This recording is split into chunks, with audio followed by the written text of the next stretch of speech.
сыйынып, кел балалар оқылық, оқығанды көңілге ықылас пен тоқылық. Істің болар қайыры, бастасаңыз алдалап, оқымаған жүреді қараңғыны қармалап. Кел балалар оқылық, оқығанды көңілге ықылас пен тоқылық. Оқысаңыз балалар, шамнан шырақ жағылар, телегенің алдынан іздемей-ақ табылар.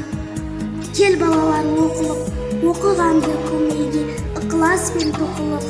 Мал дәулеттің байлығы бір жұтасаң жоқ болар, оқымыстың байлығы күннен күнге көп болар, еш жұтамақ жоқ болар. Кел балалар оқылық, оқығанды көңілге ықылас пен тоқылық. Сиса көйлек үстінде тоқу менен табылған, сауыз қанның тамағы шоқу менен табылған. Өнер білім бәрі де оқу менен табылған.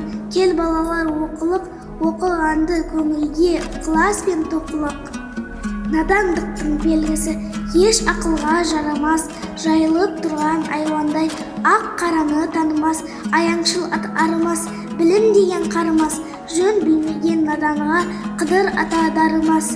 Кел балалар оқылық, оқығанды көңілге ықылас пен тоқылық. Оқу деген шыныды тұрған сайын шыныққан, оқу білген адамдар май тамыздан қылыштан, білмегенді білуге есті бала тырысқан, есер бала ұрысқан. Кел балалар оқылық, оқығанды көңілге ықылас пен тоқылық. Әлпіш деген атама қартаятын күн болар, қартайғанда жабығып, мал таятын күн болар.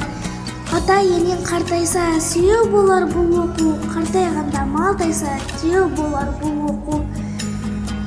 Оқу білген таниды, бір жаратқан құдайды, танымаған құдайды не қылғанда ұнайды. Кел балалар оқылық, оқығанды көңілге ықылас пен тоқылық. Шырағым абай болғай деп, ата енең жылайды, баладан қайыр болмаса, баланы неге сұрайды?